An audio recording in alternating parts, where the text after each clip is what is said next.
Hello my dear friends, welcome to टवानी tutorials. मैं आपका दोस्त डॉक्टर आशीष टवानी स्वागत करता हूं आपका इलेक्ट्रोस्टैटिक्स में। हम लोग पढ़ेंगे आज properties of electric charges. Electric charges की क्या क्या विशेषताएं होती है, क्या प्रॉपर्टीज होती है। तो पहली प्रॉपर्टी है जो हमें एडिशनली पढ़नी है, दैट इज चार्ज मोशन में हो या चार्ज रेस्ट पे हो, उससे उसको फर्क नहीं पड़ता। ठीक है, यानी कि charge at rest equal to charge in motion. ठीक है, लेकिन मैग्नेटिज्म में इस चीज का बहुत इंपॉर्टेंट रोल है। तो फिलहाल आपको इस पॉइंट का बिल्कुल इंपॉर्टेंस समझ में नहीं आ रहा होगा। जैसे हम मैग्नेटिज्म की तरफ बढ़ेंगे तो charge at rest can not produce magnetic field, charge in motion can produce a magnetic.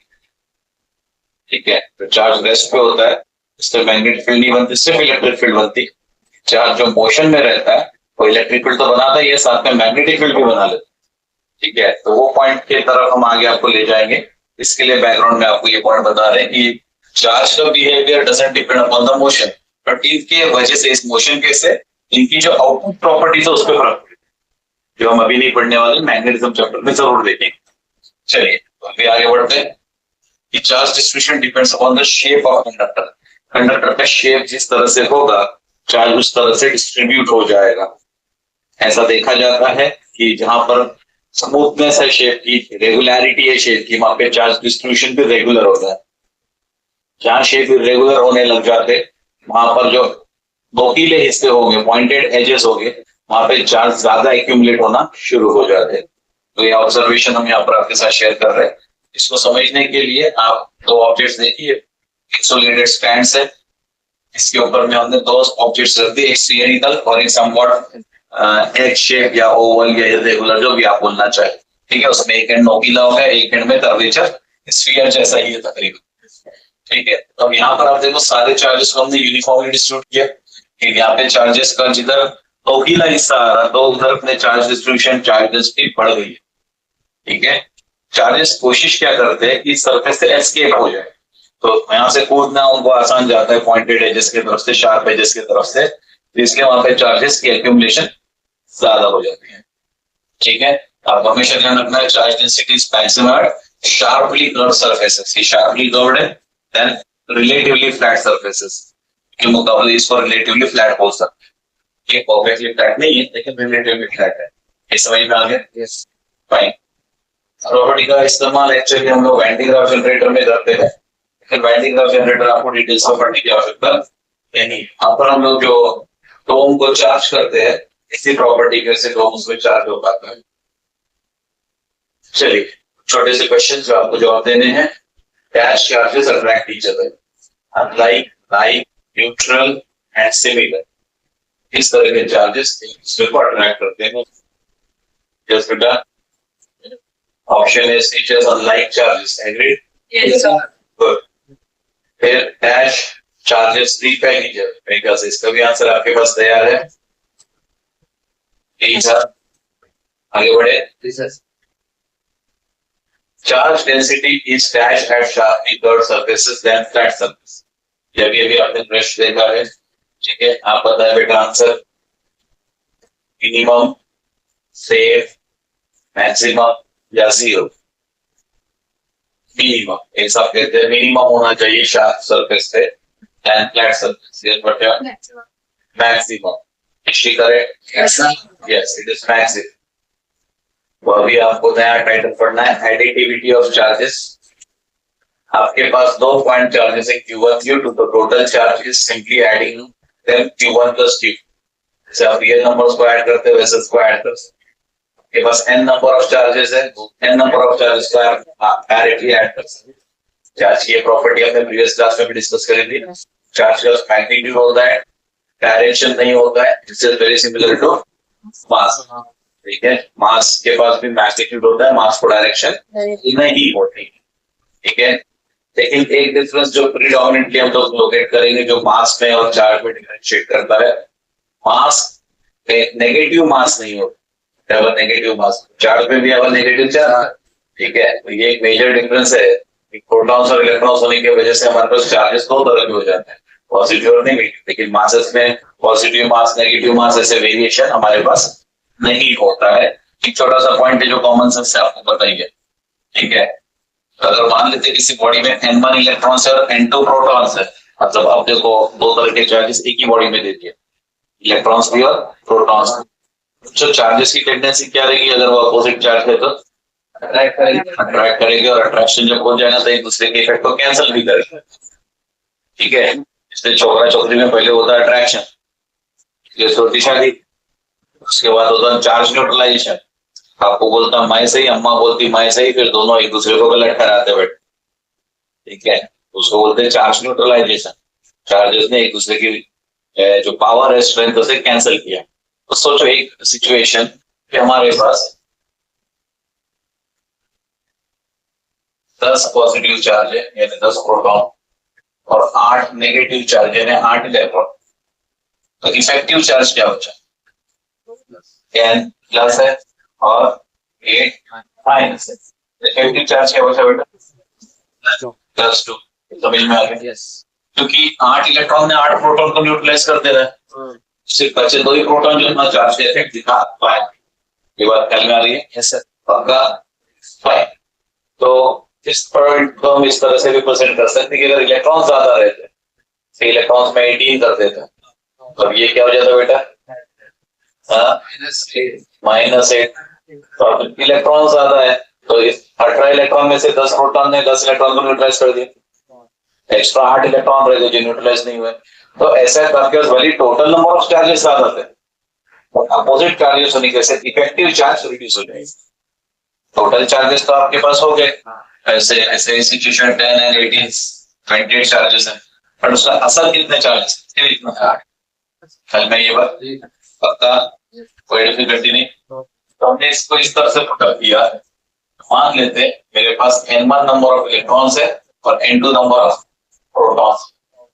तो अगर मैं इनका टोटल लेने जाऊंगा तो n2 इलेक्ट्रॉन्स का charge plus n1 sorry n2 protons, ये रहा प्रोटॉन्स, n2 प्रोटॉन्स का चार्ज प्लस n1 इलेक्ट्रॉन्स का, इलेक्ट्रॉन का चार्ज माइनस होता है। आपको याद होना चाहिए प्रोटॉन को हम प्लस ही बोलते हैं और इलेक्ट्रॉन को माइनस ही। ठीक है, तो बच्चों हमारे पास n2 प्रोटॉन्स है तो हमने n2 इंटू ही लिखा, n1 इलेक्ट्रॉन्स है तो n1 इंटू माइनस ही लिखा, पर उनका समेशन करते हैं क्योंकि हमने बोला कि चार्जेस को हमें अलजेब्रिकली ऐड करना है, एडिशन कर दिया। लेकिन because of this minus, this plus into minus plus minus, हम इसे ऐसा भी लिख सकते हैं n2e माइनस n1e, माइनस इधर ले लिया तो इसमें से e कॉमन निकलता है, तो हमारे पास n2 माइनस n1 ब्रैकेट में रह गया, e बाहर आ गया। सही है, ध्यान रखिएगा कि आपके पास अपोजिट चार्जेस है तो don't forget to subtract. Addition होंगी, ये एडिशन की है, plus into that charge of electron is minus, तो इफेक्टिव वैल्यू माइनस भी आ जाए। इस तरह का एक क्वेश्चन हमने कल के क्लास में देखा था, 8 और के अंदर में 9 बोल दिया था बाय मिस्टेक, देखिए बात तो उसी को हमने भी मैथमेटिकल वर्जन दे दिया। चलो आगे बढ़ते हैं। Since n1 and n2 are integers, their difference is also integer. n1 number of electrons whole number है, n2 number of protons की whole number रहेगा, तो whole number में से whole number माइनस वन का फ्रैक्शन तो आएगा नहीं, तो फिर एक whole number ही होगा। है तक अंडरस्टूड है? यस सर, कोई डिफिकल्टीज नहीं? चलो फाइन। तो charge on any body always an integral multiple of e, मतलब कि ये नंबर भी एक इंटीजर होगा भले आपने सबट्रैक्शन किया है। इंटीजरल मल्टीपल ऑफ e बोले तो 1e 2e 3e 4e 5e इस तरह से होगा, 1.5e 2.3e ऐसे डेसिमल्स में नहीं होगा। Again that brings me to the question which we put yesterday, ठीक है, और उसका आंसर भी क्लास के बाद कल कुछ बच्चों ने मुझे दे दिया था। क्या था क्वेश्चन, याद दिला देता हूँ। ये n1 n2 सब तो इंटीजर है, ठीक है, ये तो होल नंबर इंटीजर मल्टीपल हो गए ना बेटा, q इक्वल टू हमने n e लिखा था, total charges n times e।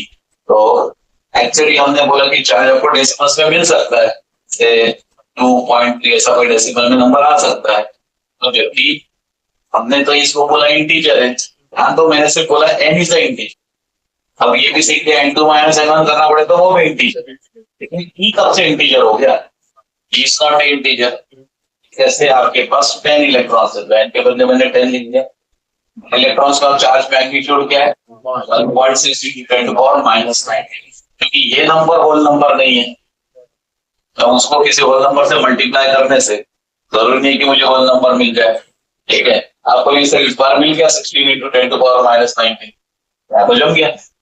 चलो एक काम करते हैं, इससे हम 5 इलेक्ट्रॉन्स कर देते।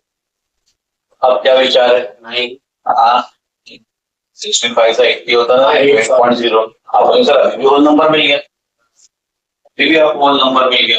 लेकिन अब चलो अपन दूसरा काम करते हैं। Let me give you only 2 charges, तो 16 into 2 is 32, लेकिन अब ये जो डेसिमल है तो 2 I get 3.2।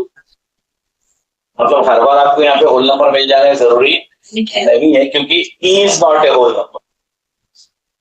समझ में आई ये बात? Because E is not a whole number, भले n होल नंबर रह जाए, आपको बाय चांस में ये NE मतलब टोटल चार्ज होल नंबर मिल भी सकता है, या तो कोई डेसिमल नंबर भी मिल सकता है। ठीक है, तो कल का क्वेश्चन आंसर हो गया मेरे ख्याल से। Let's proceed.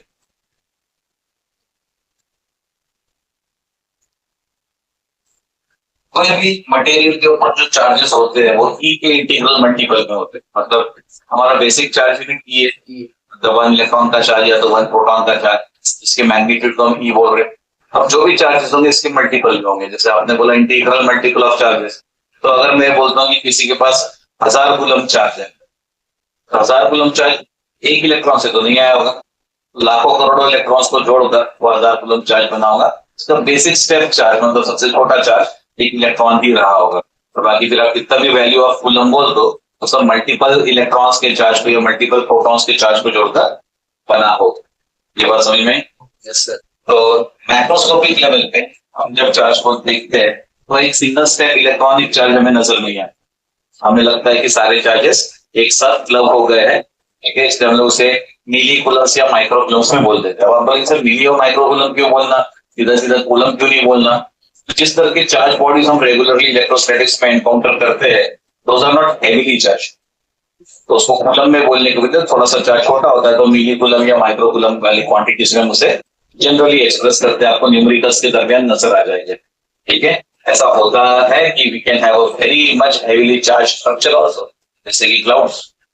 ठीक है, उसके ऊपर बहुत ज्यादा चार्ज होता है, वो कूलम्स में क्या मेगा कूलम्स में चला जाता है, बट ऐसे फिर एग्जांपल्स बहुत रेयर है। ठीक है, यहाँ का चार्ज आपको कूलम्स या उससे हायर यूनिट में लेना पड़ जाए। लेकिन हम इलेक्ट्रोस्टैटिक्स में अक्सर जो चार्जेस देखते हैं दे आर स्मॉल, इसलिए उसे मिली कूलम्स या माइक्रो कूलम्स में एक्सप्रेस करते हैं। ठीक है, इन सभी के सभी चार्जेस इलेक्ट्रॉन चार्ज का यानी कि E का इंटीग्रल मल्टीपल ही होगा। ठीक है, वो सिंगल इलेक्ट्रॉन का चार्ज हम देख नहीं पाते, वो सब हमें कंटीन्यूअस चार्ज डिस्ट्रीब्यूशन के फॉर्म में नजर आता है। ठीक है, अब आ जाते बच्चों नए टाइटल की तरफ, कंजर्वेशन ऑफ चार्ज। इसके बारे में रफ आइडिया हमने आपको प्रीवियस में दी थी, जैसे छोटे से एक्सपेरिमेंट के थ्रू एनिमेशन के थ्रू देख लेते। चलो, तो इसको बोलते हैं law of conservation of charge. We have discussed in the previous episode. Charges can neither be created nor be destroyed, but it can be transferred from one surface to another. ठीक है, such that total charge always remains constant. इसका charge system समझ लेते कि मेरे पास 2 charge bodies है, ये तो आपको लॉ पूरा बताया जा रहा है। ये चार्ज बॉडी ए, इसके ऊपर 5 पॉजिटिव चार्ज दिख रहे हैं आपको, 1 2 3 4 5। अब दूसरी बॉडी ले लेते बच्चों, let us call that body B. इसके ऊपर 3 + 3 6 + 1 7 चार्ज, इधर 3 6 और 1 7, इसमें 3 और 2 5। तो A is less charged, B is more charged, ये तो समझ में आ गया। अभी एक दूसरे के पास में, let us touch them, एक दूसरे को छुआ देते, टच कर देते। आफ्टर देयर कॉन्टैक्ट क्या एक्सपेक्ट करते बच्चों? मैं जोर से टच करवा रहा हूँ, उसके बाद क्या होगा? हाँ, यूनिफॉर्म डिस्ट्रीब्यूशन मतलब इधर से एक चार्ज इधर कर दूंगी, इधर से एक चार्ज इधर कर दूंगी, बी से एक चार्ज एक इधर भेजना पड़ेगा, तो इधर बचेगी 6, डिक्रीज हो जाएंगे तो और 5 से बन जाएंगे 6, इंक्रीज हो जाएंगे 5 से 1 बढ़कर हो जाएगा 6, दोनों तरफ से 6 हो जाएंगे। उसके बाद क्या? नहीं, मैं पकड़ के बैठ रहा हूँ। उसके बाद डायनामिक इक्विलिब्रियम आएगा, इधर से एक चार्ज उधर गया तो उधर से एक चार्ज वापस इधर आ ही जाए।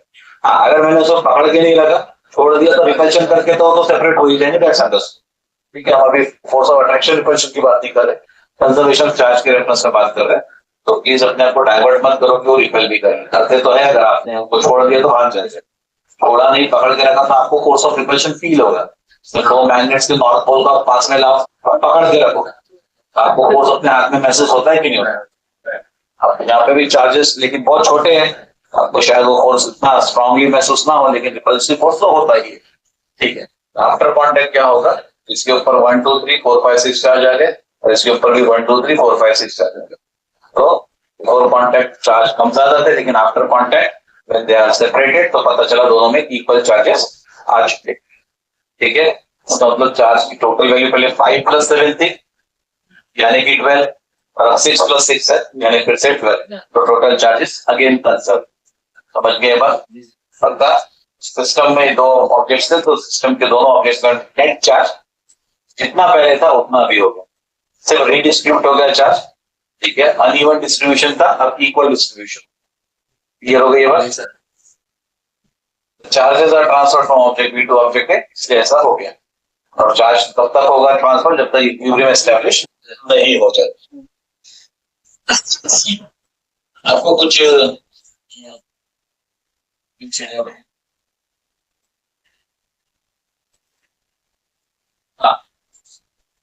एबोनाइट, हम जब ने कल का जो एग्जांपल ये जो रहा था एम्बर और ग्लास रॉड, इसकी तरफ से और भी ढेर सारे अलग अलग पेयर ऑफ मटेरियल्स है जिनके साथ फ्रिक्शन करने से आप इलेक्ट्रिक चार्जेस का जनरेशन कर सकते हैं। Basically they are not generated, they are transferred from one surface to another. इसका और एक एग्जांपल अभी हम कंसीडर कर रहे हैं। हमारे पास इस बार सिल्क का क्लॉथ, ठीक है। एम्बर क्लॉथ लाने के बदले हमने सिल्क क्लॉथ ले, और उसको रब कर रहे हैं हम लोग एक ग्लास रॉड के साथ। तो ये ग्लास रॉड है and this is silk cloth, लेके फ्रिक्शन करना शुरू कर दिया, ठीक है। ऐसा फ्रिक्शन करने के बाद बड़ा गजब का चीज होता है कि इलेक्ट्रॉन्स जो है ट्रांसफर हो जाते हैं, ठीक है, from the glass rod to the silk cloth. तो अभी ग्लास रॉड से इलेक्ट्रॉन चले गए तो क्या होगा? ग्लास रॉड के पास क्या जाएगा और सिल्क के पास इलेक्ट्रॉन सामने से नेगेटिव हो जाएगा, ठीक है। तो क्या है, वो टोटल नंबर ऑफ इलेक्ट्रॉन्स कम ज्यादा लूज हो गए, लॉस किया ग्लास रॉड ने, सिल्क ने उतने ही गेन कर। तो इसलिए हम बोल सकते हैं आइसोलेटेड सिस्टम और ग्लास रॉड एंड सिल्क का टोटल चार्ज न्यूट्रल के तरफ ही है, पर individually they are charge but total charge फिर भी कंजर्व्ड है, इसलिए हम उसे न्यूट्रल, तो सिस्टम को, पेयर ऑफ सिस्टम को, तो glass rod plus silk cloth दोनों को मिलाकर न्यूट्रल बोल सकते हैं। ये समझ में आ गया? ठीक है, ये काम का पॉइंट नहीं है आपके। न्यूक्लियर रिएक्शंस वहां पे भी चार्ज कंजर्व होते हैं, आपने वहां पे पढ़ा होगा। न्यूक्लियर रिएक्शंस में आपके पास यूरेनियम होता है, उसे एक्सप्लोड करवाते हैं न्यूट्रॉन की मदद से, बेरियम क्रिप्टॉन नाम के एलिमेंट्स में स्प्लिट हो जाता है, फर्दर और न्यूट्रॉन्स रिलीज करता है। पढ़ा है तो अच्छी बात है, नहीं पढ़ा है तो ये रहा एग्जांपल, यूरेनियम को न्यूट्रॉन से बम्बार्ड करते हैं, ठीक है, और अलग अलग उसके छोटे छोटे यूनिट्स बनते हैं। आपके 10th तक की किताबों में बेरियम और क्रिप्टॉन भी बताया गया था। It's one of the set of products you get, you can also get some other set of products by releasing neutrons. ये neutrons further uranium atoms को bombard करते हैं and the cycle continues. इसे आप chain reaction भी बोलते हैं। भाई इसमें चार्ज कहाँ पर रहेगा? जब किसी भी केमिस्ट्री टीचर ने आपको सिखाया होगा कि एलिमेंट्स को हम AX Z ऐसे फॉर्मेट में लिख सकते हैं, तो ऊपर वाला ये जो नंबर है वो क्या हो गया? A, ये नंबर क्या हो गया? A। तो नीचे वाला number Z, this is Z। Z का मतलब क्या होता है बच्चों? Atomic number which is equal to number of protons, that is also equal to number of electrons. ये याद आता है क्या? केमिस्ट्री में से एटॉमिक नंबर बोलते हैं, but that is equal to number of protons and number of electrons. तो जब मुझे चार्ज देखना है तो ऊपर के नंबर में देखो या नीचे के नंबर में देखो? तो we should be focusing on the number below, बराबर? तो चलो रिएक्टेंट साइड में टोटल चार्ज कितना हो बताओ? 92 + 0, 92 + 0 दैट इज 92। प्रोडक्ट साइड में चार्ज कितना है? 54 + 38 प्लस 2 × 0, 2 × 0 अगेन 90, बराबर? इसका मतलब क्या होगा? चार्जेस तो न्यूक्लियर रिएक्शंस मतलब एटॉमिक लेवल के छोटे छोटे रिएक्शन, सब न्यूक्लियस बोले तो उसके भी अंदर चलेगा, एटम के अंदर सब एटॉमिक लेवल रिएक्शंस में भी कंजर्व होता है, ठीक है। भले वहां एक्सप्लोजन हो जाता, आपने न्यूक्लियर एक्सप्लोजन के एग्जांपल देखे थे ना, हिरोशिमा नागासाकी सुना होगा, लेकिन उसमें यूरेनियम का भी इस्तेमाल हुआ था। आफ्टर एक्सप्लोजन ऑल्सो इतने सारे पार्टिकल्स बने होंगे, लेकिन फिर भी चार्जेस की वैल्यू कंजर्व रहेगी। couldn't destroy even a single proton, okay, we couldn't destroy even a single electron। those were matter particles, तो उसे डिस्ट्रॉय नहीं कर पाए, सिर्फ उसको स्प्लिट कर पाए। 92 को स्प्लिट किया 54 एंड 38, ठीक है। ये समझा? ऐसे स्प्लिटिंग्स के जो एग्जांपल्स है आप न्यूक्लियर केमिस्ट्री या न्यूक्लियर फिजिक्स में पढ़ते रहते हो, जब आपके टीचर्स उन टॉपिक्स पे ले जाएंगे इसके और डिटेल्स बताएंगे। मेरा पर्टिकुलर पर्पस अभी ये था कि आप बड़े माइक्रोस्कोपिक लेवल पे देखो या ऐसे एटॉमिक सब एटॉमिक माइक्रोस्कोपिक लेवल पे देखो, चार्जेस हमेशा कंसर्न होते हैं। ये मैं खास में आपको बताना चाह रहा था। इतना पॉइंट क्लियर है सबको? तो इनिशियल चार्ज वाज 92 प्लस 0 और final charge was 34 plus 38 plus 0। ठीक है, तो दोनों बार 92 था, मतलब कंजर्व था। अब जो क्वेश्चंस आपको आते हैं देखते चलो और आंसर देने की कोशिश करो। एम्फसाइज आपको कुछ याद आता है क्या? Law of conservation of electric charge states that for an isolated system the net electric charge decreases remains constant becomes 0। मेरे ख्याल से कोई डेंजर सवाल तो नहीं है। ऑप्शन सी कर रहे हैं ऑप्शन सी। कितने लोग agreed? Okay, agreed. When a glass rod is rubbed with silk, the glass rod becomes positive as it loses electrons. The silk becomes dashed by an equal amount of gaining of charges. Yes, sorry, electrons. Positive, negative, zero, new. Simple सा logic है। इसमें भी इतने कम लोगों को voting क्या कर क्या रहे हो? ठीक है, चलो वोटिंग डालेंगे तो मैं बोल काम कर दूंगा, पीसेस डबल कर देता हूँ, ये अच्छा रहेगा। उसको पापा के पैसे बचाने के चलते वो वोट आएंगे, पापा तो पूछने आएंगे ना फीस डबल क्यों हो गई अचानक। ऐसे तो पेरेंट्स मीटिंग में पापा आते नहीं, जब फिर फीस डबल हो गए बोलेंगे तो इमीडिएट सारे काम धाम छोड़ के आएंगे। फिर उनको बताना पड़ेगा कि आपको अच्छा पढ़ना ही नहीं चाहता, 2 मिनट पहले बताई हुई चीज एकदम सिंपल चीज गुस्सा में होता समझ गया, उसके बाद पता मैं नहीं बताऊंगा। फिर पापा लोग मम्मी लोग तुम्हारे बदले आंसर करेंगे, उनको एग्जाम में बिठा देंगे, नौकरी हो जाना पढ़ाई लिखाई से, तो फिर पापा के जॉब पे चले जाना, पापा के बदले तुम कमाना, पापा तुम्हारे बदले एग्जाम देंगे, चलेगा क्या? चलो फटाफट वोट डालो। वैसा हम लोग तब बात भी नहीं, सब फीस पढ़ाते तो आंसर दे रहे तो तेरे फीस डबल होगी बेटा, और लिन रेड गलत आंसर दे भाई, लेकिन आंसर दे। ग्लास रॉड इतना बड़ा देख के ना लोगों ने पढ़ने छोड़ दिया, इतना आगे से लोगों के दिमाग में मजाक नहीं किया, हाथ नहीं उठाया, मैं पढ़ लिया फटाफट, लेकिन तुम फटाफट पढ़े नहीं और पढ़ने की कोशिश करेगी नहीं उसके बाद, इसलिए आंसर ना जम रहा। प्रॉम्प्टिंग करेगी फिजिक्स में फेल हो जाएगी, साथ दे दूंगा, नो हेल्पिंग। मेरा नाम है आशीष, आशीष मतलब आपका आशीर्वाद, वही लो उससे, नेगेटिव आशीर्वाद मत, नेगेटिव आशीर्वाद मतलब श्राप। पढ़ना बेटा, ग्लास को घिसा सिल्क से, ग्लास बन गया पॉजिटिव, क्योंकि उसने इलेक्ट्रॉन लूज किया। ठीक है, तो सिल्क क्या बनेगा? उसने बोला वो equal amount of gaining of electron किया। Wow, very good, excellent, brilliant, I am not impressed. पर आंसर किया तो फीस के एक्स्ट्रा पैसे बच गए। Yes gentleman, negative. इसलिए बोलता हूँ मोबाइल की दुनिया छोड़, पढ़ाई पकड़, देख कैसे फटाफट आंसर आ रहे हैं। ऐसे तो भी पेरेंट्स को आना ही पड़ेगा, उसके बगैर मोबाइल ना मिलेगा। मालूम है, हमेशा दूसरों के लेके खड़ा होता, ठीक है, हर बार कंप्लेंट आई है तेरी, आज पहली बार पकड़ा गया है मेरे द्वारा। कंप्लेंट तो तेरी कम से कम 12-13 बार आ चुकी है मेरे पास, पर क्यों बड़ा लकी, तेरा नसीब बड़ा साथ दे रहा था, हर बार पकड़ में नहीं आया। आज तो पकड़ में आया, इसलिए मैंने छोड़ा ही नहीं। मालूम है उसका बाप तेरे घर पहुंच जाएगा मोबाइल मांगने पर, ठीक है, हमें तो तेरे से मिलने में इंटरेस्ट है, देने तेरे पापा से। हाँ, मोबाइल जिसका भी है उसके भी लोगों के थ्रू टाइट हो जाएंगे, दूसरे के ले लेके फंसा देते, जिसका है वो तो रोएगा ही रोएगा, ठीक है, और तू भी रोएगा। भी तो पूरा प्रोटेक्शन देगा, प्रिकॉशन देगा। हमारा पेरेंट्स लोग आपस में मोबाइल के झगड़े, ठीक है, ताकि वो एग्जाम्पल में रिकॉर्ड करके इधर सबको दिखाओ, सब लोग अपना प्रॉपर्टी खुद संभाल के रखी, मैंने दूंगा। क्या हो गया? क्या है, उसके पापा उसको जोड़ पेंगे इसलिए क्योंकि वो खुद की प्रॉपर्टी संभाल के नहीं रख सका, तो इससे मोबाइल परमानेंटली वापस ले ले। इसके बाप को इसको इसलिए जोड़ पेंगे हैं क्यों दूसरे के पापा का सुनना पड़ा उनको, ठीक है, और मैं तो फाइन लिए बगैर तब भी नहीं मानू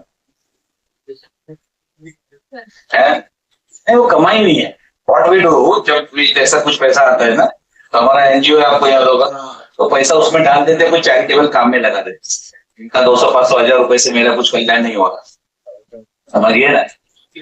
तो किसी अच्छे नए काम में लगा देते कि भाई इनकी गलती से इनको जो पेनल्टी लगी, किसी पुण्य काम में लगे तो इनको एडवांटेज मिले, इन्हीं के लिए कर देते। ठीक है, आगे बढ़े। आप आंसर दिए, मैं खुश हुआ। ऐसे रोज आंसर करो, अगले 10 दिन तो मोबाइल फ्री में वापस कर दो। हो गया। Next is electrification. ये भी बड़ी सिंपल सी प्रॉपर्टी है। इसके बेसिस पे, चार्जेस के बेसिस पे मटेरियल्स को क्लासिफाई कर सकते हैं। ये काम आपको बड़ा आसानी से आता है। इसमें चार्जेस बड़े आसानी से फ्लो हो जाते हैं। चार्जेस फ्लो बहुत मुश्किल से होते हैं, तो फ्लो नहीं होते हैं। इंसुलेटर्स, जिसे आप समटाइम्स बैट कंडक्टर्स भी बोलते हैं। और चार्जेस ठीक ठाक फ्लो हो जाते हैं सेमीकंडक्टर। वही क्लासिफिकेशन एक बार रैपिडली लेके चलेंगे। Based on electrical properties of materials, हमारे पास कंडक्टर्स है, इंसुलेटर्स है और सेमीकंडक्टर। कंडक्टर्स किसे कह रहे हैं? उसमें चार्जेस बहुत आसानी से फ्लो हो जाते हैं। ठीक है, ये हो गए कंडक्टर्स। एग्जांपल में सिल्वर, कॉपर, गोल्ड भी कंडक्टर है, और तो महंगा हो गया, सिल्वर से भी महंगा हो गया। ठीक है, एग्जांपल्स आपने बता दिए। Most metals are good conductors. ऐसा हम इसलिए बोल रहे हैं कि कुछ कुछ मेटल्स की कंडक्टिविटी वीक है, और कुछ मेटल्स को हम यूज करना पसंद नहीं करते एज कंडक्टर्स, जैसे कि सोडियम ले लें। वो एटमॉस्फेयर पे एक्सपोजर में आते ही आग पकड़ने की कोशिश करता है। तो अगर आपने उसका वायर बना दिया, फिर वायर का जॉइंट मारने के लिए आपने उसका इंसुलेशन छीला, जब तक आप जॉइंट मारेंगे, नया इंसुलेशन टेप मारेंगे, तब तक बंदे ने आग पकड़ लेना। तो तुम्हारे साथ साथ जिस जगह पे काम करो उस जगह को भी नुकसान पहुंचा देना। जैसे कुछ मटेरियलिस्टिक प्रॉपर्टीज मुश्किल है, जैसे मर्क्यूरी भी कंडक्टर है, मेटल है लेकिन लिक्विड है, इसका वायर बना के मेंटेन करना तो फ्लोर चार्ज डिफिकल्ट हो जाता है। ठीक है, गैलियम मेटालिक बिहेवियर दिखाता है, लेकिन उसको हम लोग मिक्स करना पसंद करते with semiconductors to show electrical properties. तो सबके अलग अलग रोल्स होते हैं। आमतौर पे जो स्टेबल है, हीटिंग इफेक्ट होती है वायर में जब करंट फ्लो होता है, तो हाई टेम्परेचर पे आसानी से मेल्ट ना हो जाए, ऐसे भी कैरेक्टरिस्टिक्स हम लोग चेक करते हैं, जिनमें वो फीचर्स मिलते हैं। Those are preferred as metallic conductors for practical uses. ठीक है, तो हमने बोला मोस्ट मेटल्स, नॉट ऑल। ये सब लोग प्रैक्टिकली कंडक्टर्स बना के यूज करने लायक नहीं। अब जिनके ऊपर जो चार्ज डिस्ट्रीब्यूशन होगा बच्चों, अगर मेटालिक ऑब्जेक्ट्स है तो यूनिफॉर्म चार्ज डिस्ट्रीब्यूशन होता है, क्योंकि एक ने दूसरे को रिपेल किया, दूसरे ने तीसरे को, तीसरे ने चौथे को। एक मेटल है तो उस पे सरफेस पे चार्ज हल्का सा फ्लो हो सकता है, एक जगह पे डायरेक्ट फ्लो लॉक हो जाता है। जैसे मैंने आपको प्रीवियस एपिसोड में बताया, कोई भी चार्ज इधर जाने की कोशिश तो उधर से रिपेल चल पाएगा, इधर जाने की कोशिश करेगा इधर से रिपेल चल पाएगा। एक सिमेट्रिकल पैटर्न में चार्ज वहां पर रुक जाता है। अगर सरफेस आपका यूनिफॉर्म सरफेस है तो चार्ज भी यूनिफॉर्म डिस्ट्रीब्यूट हो जाएगा। ठीक है, insulators में charges will be actually not flowing or flowing with very much difficulty। जैसे बादलों से बिजली धरती तक आती है, बादलों से बिजली धरती तक आती है, कड़कड़ाती बिजली दिखती होगी। तो होता क्या है, एयर तो बैड कंडक्टर है, air is actually a bad conductor, लेकिन फिर भी बहुत हाई पोटेंशियल डिफरेंस जब क्रिएट हो जाता है तो चार्जेस बैड कंडक्टर में से भी मजबूरी में फ्लो हो जाते हैं। इसके लिए इलेक्ट्रोस्टैटिक्स में भी अब very beautiful word missing from your text, इसको बोलते हैं डाई इलेक्ट्रिक ब्रेक डाउन। फिलहाल अभी तक मैंने डाई इलेक्ट्रिक वर्ड आपके लिए इंट्रोड्यूस नहीं किया है। अब ध्यान रखें कि इंसुलेटर्स को ही डाई इलेक्ट्रिक बोलते हैं। ठीक है, इलेक्ट्रोस्टैटिक्स में इंसुलेटर्स यानी कि बैड कंडक्टर्स को ही डाई इलेक्ट्रिक वर्ड से बड़ा इज्जत दे के बात करते हैं, डाई इलेक्ट्रिक। ठीक है, क्योंकि इसकी प्रॉपर्टी बड़ी खतरनाक है।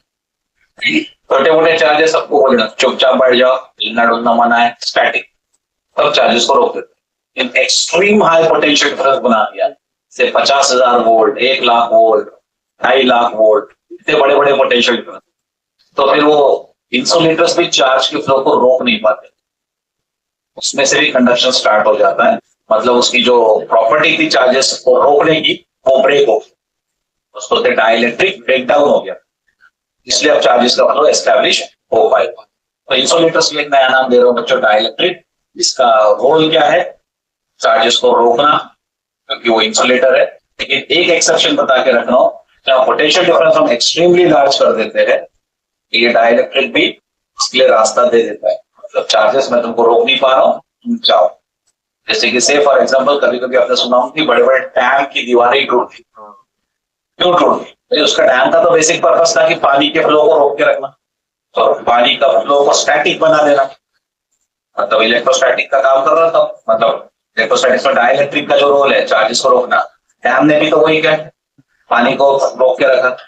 लेकिन जब पानी का प्रेशर हद से ज्यादा बढ़ जाता है, कभी कभी डैम्स की वॉल क्रैक हो जाती है, उसमें से पानी निकल जाता है। मतलब क्या हुआ, जब हाई पोटेंशियल डिफरेंस आएगा तो वो डाइलेक्ट्रिक उसको भी रोक नहीं पाता, फ्लो होने देता। जैसे डैम एक्सट्रीम हाई प्रेशर पे पानी को रोक नहीं पाता, फ्लो होने देता।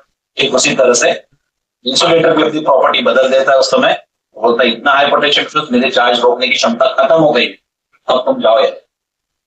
समझ में आया? कभी कभी मास्टरों के साथ भी होता है, कोई कोई बच्चे मास्टर को बहुत खजा देते हैं, ठीक है, फाइनली मास्टर क्या बोलता है, फिर तो निकल यार यहाँ से, परेशान मत कर बाकियों को और मेरे को तो बिल्कुल भी मत कर। होता है ना, कभी स्कूल में कभी देखा होगा, ट्यूशन में देखा होगा, ठीक है। तो वहां पे टीचर का ब्रेक डाउन, ठीक है, टीचर की बर्दाश्त करने की शक्ति, मैं झेल रहा हूँ बच्चों को, ठीक है, तो वो शक्ति अगर ब्रेक डाउन हो जाए तो फिर बच्चे का फ्लो कंडक्शन शुरू हो जाता है। समझ में आ गया? दूसरा भी हो सकता है, दूसरा तरीका क्या हो सकता है? दूसरा तरीका ये हो सकता है कि बच्चे का ब्रेक डाउन हो जाए, बोले मास्टर कितना प्रवचन दे रहे हो, हमारे झेलने की क्षमता खत्म हो जा रही है, ठीक है, तो खुद ही फ्लो हो जाए, मास्टर बोले हट बाजू मैं जा रहा है, ठीक है, ये भी एक पॉसिबिलिटी हो सकती है। तो ब्रेकडाउन में आपने एक वर्ड तो अक्सर सुना होगा, इसका नर्वस ब्रेकडाउन हो, मतलब आता है याची सटक, समझ गया ना, इसका दिमाग सरक गया, अब ये कुछ भी कर सकता, देखा था पिक्चर में, मतलब उसी से करते उसका ब्रेकडाउन हो। ब्रेक डाउन अलग होता है और ब्रेक अप अलग होता है। ब्रेक डाउन में लोग बिखर जाते हैं और आजकल ब्रेकअप में लोग बिखर जाते हैं, बोले तुमने मेरे को छोड़ दिया, अब मैं अपनी सक्सेस से तेरा बदला लूं, तो ब्रेक अप बोलते, बंदा ऊपर जा रहा है, समझ गया? क्या बोले बेटा?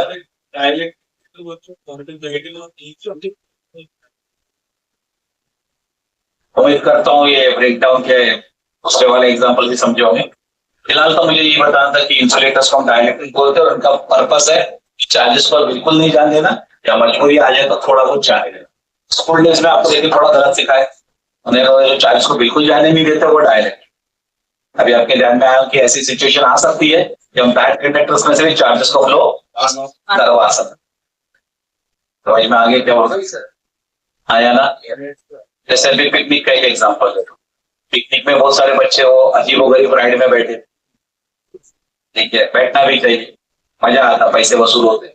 और मेरे जैसे कि वो डर लग गया कि सब जगह पुलिस की नियम मुझे पता है कि यहाँ जाऊंगा तो ऐसा फोर्स लगेगा, वहां जाएंगे तो ऐसा फोर्स लगेगा, इधर जाएंगे तो वेटलेसनेस से लुक लुक होगा, उधर जाएगा तो फिर ब्लड प्रेशर बढ़ेगा, सारा पता नहीं कैसे आदमी बैठते। ज्यादा फिजिक्स का नॉलेज का मेरे को साइड इफेक्ट, मैं कोई राइड में नहीं बैठा। लेकिन अब मेरे को चॉइस मिले कि भाई एक तो यमराज के ले जा रहे, या तो राइड पे बैठ जा, तो अब मैं ब्रेक डाउन होगा, अब तो अपना फिजिक्स का लॉ क्या तेल लेने बैठो राइड में, समझेगी नहीं सब। तो कहना बड़ा सिंपल सी बात चाह रहा हूँ कि इस तरह के जो फिनोमिनन है, फिनोमिनन हम डिस्कस कर रहे हैं, ठीक है, कोशिश करना कि हर एक की अच्छी गहराइयों तक उतरो, ठीक है, तब आप एक्सपर्ट बनोगे। Expert is one who knows more and more of less and less. हर छोटी छोटी चीज लेस एंड लेस का आपको मोर एंड मोर, यानी बहुत ज्यादा और बहुत ज्यादा पता है। कोशिश करते रहना, इस तरह से आप आगे बढ़ेंगे। मेरा एक फ्रेंड है यूएस में, ये बात हो रही कि फाइनल एमबीबीएस में उसने मेरी चीटिंग करके पास हुआ था, ठीक है, डिटेल नहीं बताऊंगा अभी, उधर बहुत बड़ा ब्रेन का सर्जन बन गया है। तो उसने कल संस्कृत चिपका दी हम लोग को हमारे व्हाट्सएप ग्रुप में। मुझे संस्कृत तो आती नहीं है, तो मुझे वो श्लोक समझा नहीं, पर उसने उसका बाद में हिंदी ट्रांसलेशन दिया जो बहुत अच्छा था। तो संस्कृत के जो भी महानुभाव लोगों ने उसे वेदों में लिखा है, उस श्लोक का ट्रांसलेशन कुछ ऐसा होता है कि किसी भी स्टूडेंट की सक्सेस कैसे डिसाइड होती है। मुझे वो आप लोग रिमाइंडर दे देंगे तो श्लोक के साथ उसका मीनिंग मैं आप लोग को भेज दूंगा आपके ग्रुप में। कल मैंने बहुत लेट नाइट पढ़ा तो फिर मेरा ध्यान में नहीं रहा, आपको भेजूंगा। श्लोक का मतलब ये होता है कि किसी भी बच्चे के सक्सेस में 4 पैरामीटर्स इन्वॉल्व है। 25% वो खुद क्या करता है, 25% उसका टीचर क्या करता है, ठीक है, और बाकी 25 का क्या, ये तुम श्लोक के मीनिंग में खुद पढ़ लेना। अब तुम याद से मांगो, ये तो पहले पता चल गया तो कोई नहीं पूछे, ठीक है। तो जो भी है, मैं ये बोलना चाह रहा हूं कि अगर आपको वो चीज समझ जाएगी, आप उस अकॉर्डेंस में मेहनत करना शुरू कर दो। और उनका वो श्लोक का जो मीनिंग मैंने पढ़ा, मैंने ध्यान में आया कि हाँ, मेरे क्लास के में जितने भी सक्सेसफुल बच्चे इसी पैटर्न से गुजरे, और उसमें से कोई एक आध चीज मिस कर दो, 4 में से एक चीज, तो सक्सेस से अपन बहुत दूर हो जाए। तो I have realise that fact कि उसमें जो लिखा है सही है। तो हमारे जो great great great great grandfathers रहे होंगे, फोर फादर्स, उनको कितनी समझ थी उस समय, they defined it into 4 lines, 4 line में सक्सेस का पूरा मापदंड लिख दिया। तो एज अ स्टूडेंट आपको सब समझना जरूरी है। ये तो मैकेले सिस्टम में पूरा रट्टा मार मार के पगले हो जाओगे, गधे में नहीं रहो।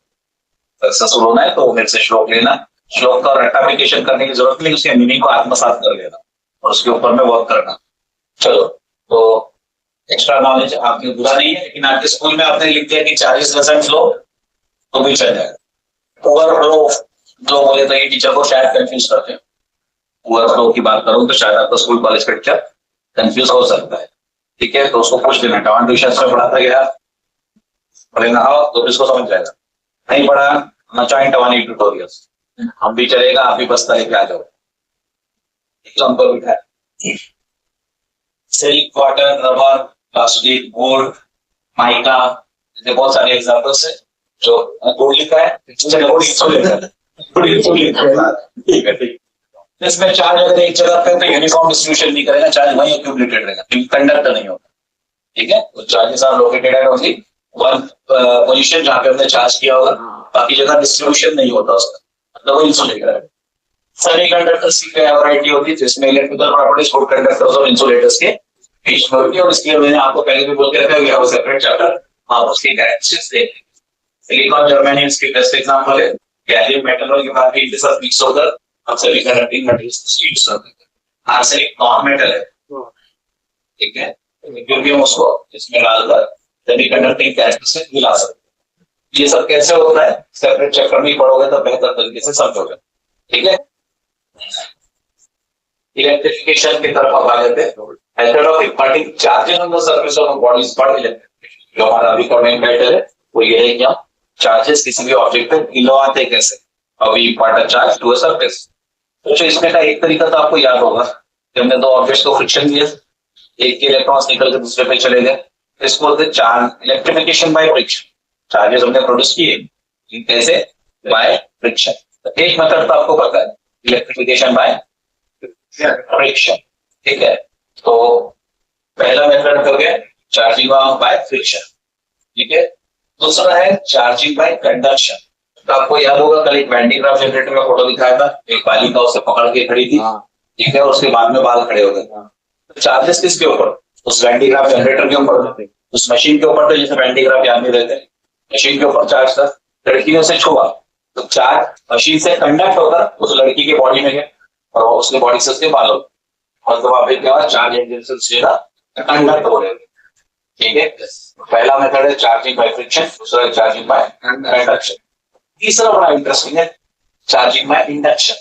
तो what is charging by induction? तो कल आप लोग को हमने एग्जांपल दिया था, ओम को हमने कहां घिसा था, बालों में। तो फ्रिक्शन तो बालों में हुआ, तो चार्ज बाल में और कंघी में आना चाहिए। उसने अट्रैक्ट किसको किया, पेपर को, जिसे हमने चार्ज नहीं किया। तो इसलिए मैंने आपको बोलता सोचना। और after the class I had been approached by Lakshmi and she answered me correctly कि उसका सही रीजन क्या है, ठीक है। रिमेंबर कि उसको 1 साल पहले बताया गया था मेरे द्वारा ही, उसने अभी तक उसे याद भी रखा था। पेपर को हमने चार्ज नहीं किया, क्योंकि पेपर चार्ज तो प्रोब से अट्रैक्ट कैसे हो, सेम में बलून हमने हमारे सिर पे घिसा, बलून वाला एग्जांपल भी याद करो। हमने हमारे बालों में बलून घिसा, फ्रिक्शन हुआ बालों में और बलून में। चार्जेस तो चार्जिंग बाय फ्रिक्शन बालों में और बलून में हुआ। हमने दीवार से बलून को घिसा नहीं था, फिर भी बलून जाके दीवार पे चिपक गया। ये कैसे हुआ? Again answer is charging by induction. तो पेपर का अट्रैक्शन, न्यूट्रल पेपर का attraction towards the charge flow, या neutral ball getting attracted towards the charge balloon, ये दोनों ही एग्जांपल चार्जिंग बाय इंडक्शन के केसेस है फिट होते हैं। तो हमने ग्लास रॉड विद आपको सिल्क बताया आज, प्रीवियस में हमने रॉड ग्लास रॉड विद आपको हैम्बर बताया। वैसे एबोनेट नाम का भी एक मटेरियल था। एबोनेट आपने देखा आपके घर के प्रेशर कुकर के हैंडल्स में, काले रंग के हैंडल देखो ना, दैट्स फॉर एबोनेट। ठीक है, तो वो भी इंसुलेटिंग मटेरियल, तो भी एक बहुत अच्छा डाइलेक्ट्रिक बन गया था। उसके साथ भी आप चार्जिंग बाय फ्रिक्शन करवा सकते हैं। तो आपने ये एग्जांपल्स देखे, ये एग्जांपल भी देखा, इसके एग्जांपल्स क्यों होते हैं ये नहीं जाना। देखो एक एक करके मैं सबको एक डिस्क्रिप्शन में ले लेता हूँ। मेथड ऑफ चार्जिंग में पहले फ्रिक्शन वाला केस, ये मेरे पास ग्लास रॉड है, तो ये मेरे पास सिल्क रॉड है। कपड़ा का कलर कुछ भी हो सकता है, उससे फर्क नहीं पड़ता। लेकिन इनको रब करने के बाद क्या होगा, इसके सरफेस से इलेक्ट्रॉन निकलेंगे। रबिंग करने के बाद जब इसको मैंने इलेक्ट्रॉन लॉस करवा दिया, तो उतने इलेक्ट्रॉन से गेन कर ये कंटिन्यू से जो इलेक्ट्रॉन लूज कर रहा है, लॉस ऑफ इलेक्ट्रॉन से इसके पास पॉजिटिव चार्ज है, उतने इलेक्ट्रॉन इसके पास आ जाएंगे, गेन ऑफ इलेक्ट्रॉन्स, जिसकी वजह से इसके पास मतलब चार्ज आ जाएगा नेगेटिव। तो समझ में आ गया पक्का? तो दिस इज बाय फ्रिक्शन। दो मटेरियल्स लो, आपस में फ्रिक्शन करो, दोनों को सेपरेट करो, दोनों पे चार्जेस मिल जाएंगे, एक लूज करेगा एक गेन करेगा। दूसरा मेथड है बाय, ये तो तीसरा था, चलो इसको पहले ले लेते हैं। इंडक्शन का कॉन्सेप्ट क्या होता है? ये मेरे पास एक चार्ज ऑब्जेक्ट है, दूसरे चार्ज ऑब्जेक्ट की जरूरत है ही नहीं यहाँ पर। दूसरा object should be neutral object. इस चार्ज ऑब्जेक्ट के पास मैं एक न्यूट्रल ऑब्जेक्ट लेकर आया, इसे क्लोज लेकर आया, इसके करीब लेकर approach towards this charge object, इसको उसके पास ले जाओ, एक ही बात है। इंडक्शन में हम लोग इफेक्ट प्रोड्यूस करते हैं विदाउट कॉन्टैक्ट, विदाउट टच। ठीक है, ध्यान रखना कि इन दोनों को एक दूसरे से टच करना मना है, एक दूसरे को टच करना मना है। This particular charge object will never touch this neutral object, they will be just like close to each. ठीक है, अब आप लोगों को भी मैं छू के तो नहीं पढ़ा रहा, मेरे मुंह से एक पाइप निकल रहा आपके कान तक, ऐसा कुछ हो रहा है क्या? या फिर मेरे दिमाग से मैंने आपके दिमाग के ऊपर मेरा हाथ रख दिया, बोले नॉलेज ऐसा आया, ऐसा मेरे हाथ से आपके ब्रेन में घुस गया। फिजिकल टच नो, फिर भी मैं जो सिखा रहा हूँ शायद आपके दिमाग में बैठ रहा है, शायद बोलना पड़ता है, ये कुछ लोग टपकी मारते हैं, चक्कर में बॉटली गिर जाती है, आने दो। तो जो चीज समझती नहीं है लाना नहीं चाहिए। मेरे को आज तक नहीं समझा किसी बच्चे को मोबाइल के लिए। एक बच्चे ने एक बार मुझे बोला, सर मेरे पेन बहुत घूम जाते हैं। ठीक है, मैं कितने भी पेन लूं, जब मैं रखता हूँ फिर पता नहीं किधर गिर जाते, गुम हो जाते, तो क्या करूं? स्टूडेंट है, पेन की जरूरत रहती, अगर महंगे से महंगा जितना भी बड़ा महंगा पेन अफोर्ड कर सकता हूँ उतना महंगा पेन खरीद। सब पागल हो गए हो क्या? मेरा 2-2 रुपए का 5-5 रुपए वाला पेन घूम जा रहा, महंगा पेन खरीदने वाला, मतलब बस अगर सलाह मांगी है तो फॉलो कर। ठीक है, ट्रस्ट किया, फॉलो किया, 2 साल बाद एक बार कैजुअली मिल गया, तो कैसे हो? बोले सर देखो पेन अभी भी जला। आज समझ गए क्या बोल? तुमको आज के तक पानी की कीमत नहीं जो मोबाइल से ज्यादा कीमती है। ध्यान रखो, आपके मोबाइल वॉलेट में कितना भी पैसा क्यों ना हो, ऐसा दिन आपको देखना पड़ेगा जब आप इसके लिए तरस जाओ। ठीक है, हमने ऐसे भी दिन देखे हैं जहाँ पे किसी के भी दरवाजे पे, रैंडम व्यक्ति के दरवाजे पे खटखटा दो, इससे कोई जान पहचान नहीं, वो तब भी पानी पिला देता था। इनफैक्ट आपको चाय भी पूछ लेता था, भले आप मना कर दो, पर वो पूछता था। अब ऐसा है कि तुम्हारे बाजू वाला ट्रेन में ट्रैवलिंग कर रहा है, उसके पास 2 बॉटल भर के पानी है, और तुम्हारे गोद में छोटा सा बच्चा है जो प्यासा है, तुम्हारी हिम्मत नहीं उससे पानी मांगने।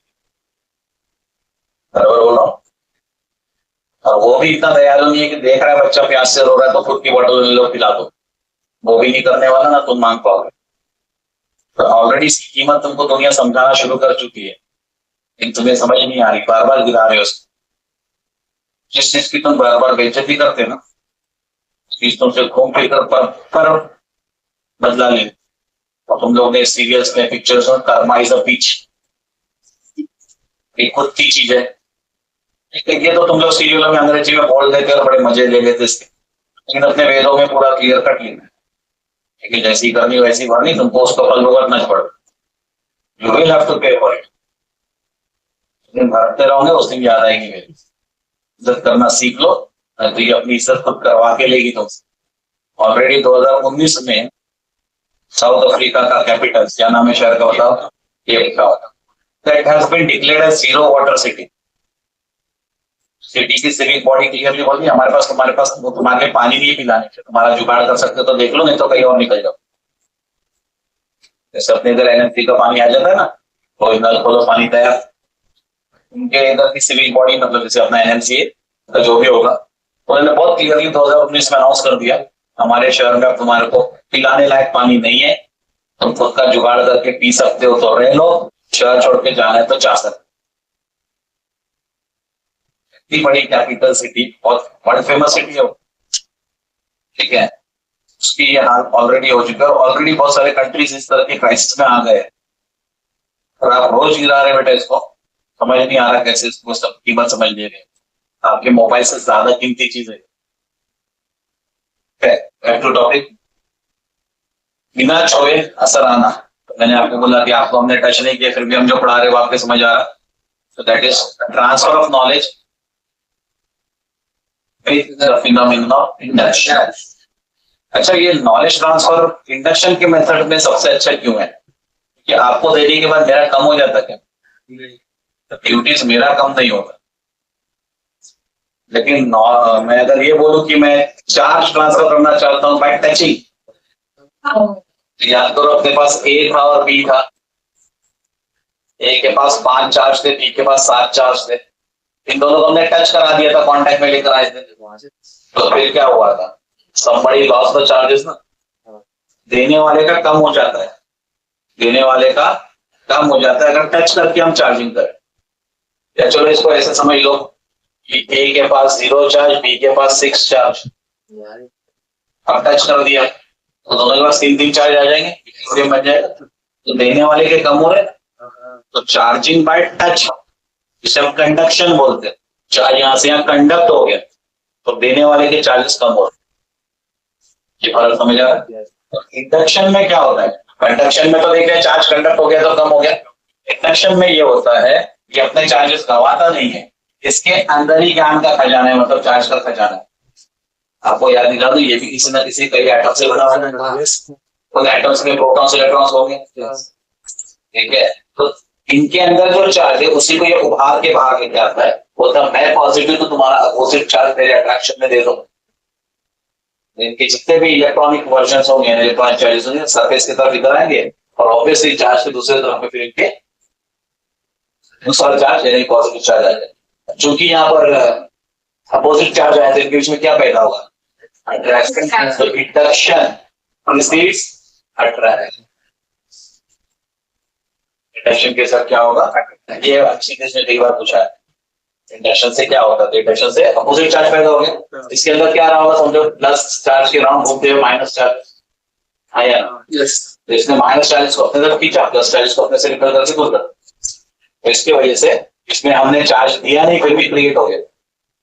ये समझ में आ रहा है क्या होगा? तो इसी के अंदर के चार्जेस जिसने इसको न्यूट्रल बनाया रहता था, इसकी सोहबत में आते से सारे नेगेटिव चार्ज एक तरफ अलाइन हो गए, सारे पॉजिटिव चार्ज दूसरी तरफ अलाइन है। समझ गए? इसलिए बोलते हैं कि गुरु की जरूरत हर किसी को होती है अपनी लाइफ, ठीक है, गुरु ने खुद का कुछ कम नहीं किया, इसके अंदर के सोए हुए चार्जेस को जगा दिया, तो चलो तुम भी एक प्रॉपर अलाइनमेंट में, ठीक है। तो इसके जो चार्जेस के अंदर ही है ना सबसे सब न्यूट्रल थे, सारे इलेक्ट्रॉन अपने न्यूक्लियस के राउंड में घूम रहे थे, अपने घर में मजे में थे, तो चलो पूरी दुनिया देखो, सारे इलेक्ट्रॉन तो इधर आ जाए, सारे प्रोटॉन्स तो उधर बन जाए, ठीक है। तो उसकी वजह से क्या होगा कि इनके जो फेसेस एक दूसरे के क्लोज है, दे अट्रैक्ट ईच अदर, ठीक है, समझ में आ गया? यस। लेकिन वही अगर मैं चार्जिंग बाय कंडक्शन करूं, इसके पास 0 चार्ज, उसको जिस ऑब्जेक्ट से टच कर रहा हूं उसके पास 6 चार्जेस, 6 पॉजिटिव चार्जेस, तो क्या होगा? 3 पॉजिटिव चार्ज इधर ट्रांसफर हो गए, 3 पॉजिटिव चार्ज इधर बच गए, तो क्या होगा? क्योंकि यहाँ लाइक चार्जेस, तो अगर आपके पास चार्जिंग बाय कंडक्शन हो रहा है तो what would it result into repulsion. और चार्जिंग बाय इंडक्शन हो रहा है, it will result into attraction. तो बिट्स ऑफ पेपर जो थे वो न्यूट्रल थे। स्केल के पास में लाने के बाद या कोन के पास में लाने के बाद क्या चार्ज थी, वो स्केल या कोन अपने सिर पे गिरी थी, तो उसमें ये चार्ज ऑब्जेक्ट यानी आपका जो कोन था, जो कोन उसमें से प्लस चार्ज है। तो आपके बिट्स ऑफ पेपर पे उसने क्या किया, पेपर का टुकड़ा उसने एक साइड में नेगेटिव चार्ज क्रिएट करवाया और दूसरे साइड में इक्वल अमाउंट ऑफ पॉजिटिव। तो चूंकि जो सरफेस इसको फेस कर रहा है वो नेगेटिव है तो अट्रैक्ट हो जाएगा। ठीक है, इसी तरह से बलून और वॉल वाला एग्जांपल देख लेते हैं। ठीक है, this is the wall which is neutral, दीवार है जो न्यूट्रल है। तो न्यूट्रल है मतलब इसमें पॉजिटिव चार्जेस तो सराउंडिंग नेगेटिव चार्ज घूम रहे होंगे ना, आया ना, ऐसे बहुत सारी चीज एटम्स होंगे इसमें। अब बलून में लेकर आया, तो बलून का एंड नेगेटिवली चार्ज, अगर ये नेगेटिव तो पूरे बलून पे सॉरी नेगेटिव चार्ज होगा। इस पे हमने तो फ्रिक्शन करके चार्ज लाया था, इसमें मान लो गेन ऑफ इलेक्ट्रॉन के तो इसके सरफेस पे नेगेटिव चार्ज है। यहाँ पे गेस करो क्या होता होगा, सवाल ये पॉजिटिव को अट्रैक्ट करके अपने पास रोकेगा और नेगेटिव को रिपेल करके अपने से दूर कर देगा। तो इसके अंदर इसने से पास जाते से क्या प्रोड्यूस किया, इंडक्शन। इंडक्शन कैसे opposite charges are being form and hence it will result into attraction. इससे बलून जाके दीवार को चिपक, समझ में आ गया। तो अनचार्ज ऑब्जेक्ट्स में भी चार्ज का हम डिस्ट्रीब्यूशन कर सकते हैं bye bringing a charged object towards it and not touching, that is charging by induction। आपको समझ गया चीज? जी सर। आपका यस, चार्जिंग बाय कंडक्शन आपको बता चुका हूं मैं। टच करो तो इधर का चार्ज थोड़ा सा उधर डिस्ट्रीब्यूट हो जाए, इक्वल डिस्ट्रीब्यूशन होगा। चलो अब क्वेश्चन के जवाब दो। पहले glass rod is rubbed with silk, आप इस बार सही जवाब दे सको। हाँ, आपने ये ग्लास रॉड को रब किया विद सिल्क, रब किया, फ्रिक्शन किया। ठीक है, तो glass rod loses electron, silk gains electron. ठीक है, फिर ग्लास ने इलेक्ट्रॉन लूज किया तो पॉजिटिव हो गया था और सिल्क न्यूट्रल नहीं नेगेटिव हो गया। वो पिछला क्वेश्चन था। इस बार बोला इस प्रोसेस को क्या बोलते हैं, charging by induction, charging by friction, charging by conduction. वैसे तो तीन ही काफी है। चार्जिंग बाय इलेक्ट्रिसिटी, सॉकेट में डाला स्विच ऑन कर, ये ऑप्शन पक्का गलत था, एबीसी में से चुन सकती है। इनका कहना है charging by friction.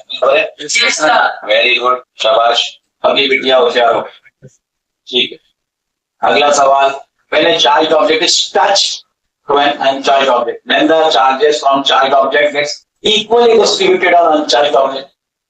This process is called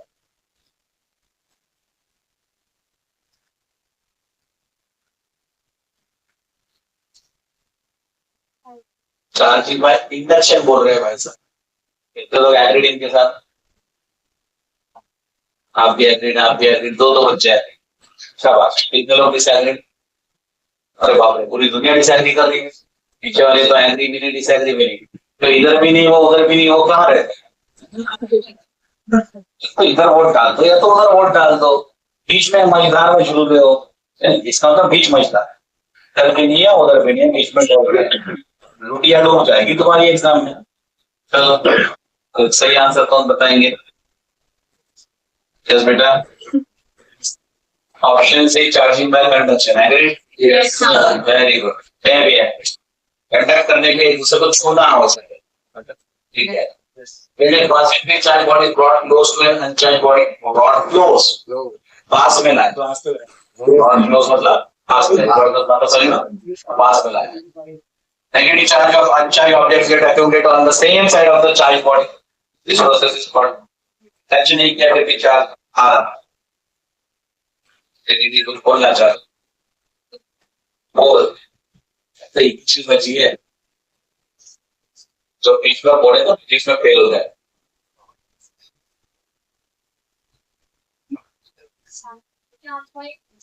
charge by induction, option देखने की भी जरूरत नहीं थी कि charging by induction is the correct answer, बराबर।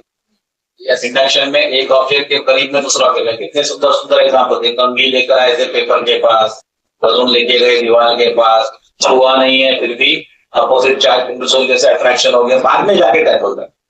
अपोजिट चार्ज के अट्रैक्शन को हम छोड़ देते तो टच हो जाए। तो हमने जब सिर्फ पास में पकड़ के रखा तो अपोजिट चार्ज प्रोड्यूस हो गया, इंड्यूस हो गया। ठीक है, बिना छोड़े जो इफेक्ट प्रोड्यूस होता है दैट इज इंडक्शन, और उधर से जो इफेक्ट प्रोड्यूस होता है दैट इज कंडक्शन। कंडक्शन से सेम चार्ज आएगा, रिपल्शन। इंडक्शन से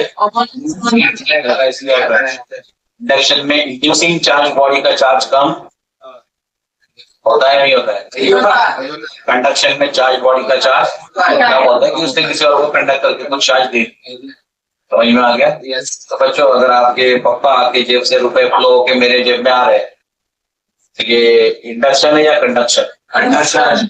पापा के जेब से तो कम है, लेकिन बदले में मेरे दिमाग से नॉलेज आपके दिमाग में जा रहा है। मेरा कम नहीं हो रहा, तुम्हारा कम नहीं हो रहा, तुम्हारा इम्पैक्ट बढ़। ठीक है, तो कौन बड़ा हुआ, लक्ष्मी या सरस्वती? सरस्वती बड़ी। मैं दे रहा हूँ लेकिन मेरा कुछ कम नहीं हो रहा। तुम्हारे बापू दे रहे तो तुम्हारे बापू को कुछ ना कुछ कम हो रहा है। ठीक है, इसलिए मैंने आपको कल के एपिसोड में क्या समझाया था? सरस्वती के पीछे भागो, लक्ष्मी ठग मार के पीछे। ये अपनी क्लास वाली लक्ष्मी नहीं है, ये तो अपनी बेटी है। लक्ष्मी माता बोल रहा है, लक्ष्मी बेटी नहीं बोल रहा। समझ में आई मेरी बात? पक्का? Any difficulties? इसलिए ईमानदारी से मेहनत करो बच्चों, और जो नहीं समझता प्लीज पूछने की आदत बना। ठीक है, होता है कभी कभी नहीं समझता, ठीक है, तो हमको आप बोले मराठी में समझाने तो हम कोशिश करेंगे। ठीक है, जैसे अभी चार्ज को क्या बोलते हैं? तो विद्युत विग्रह।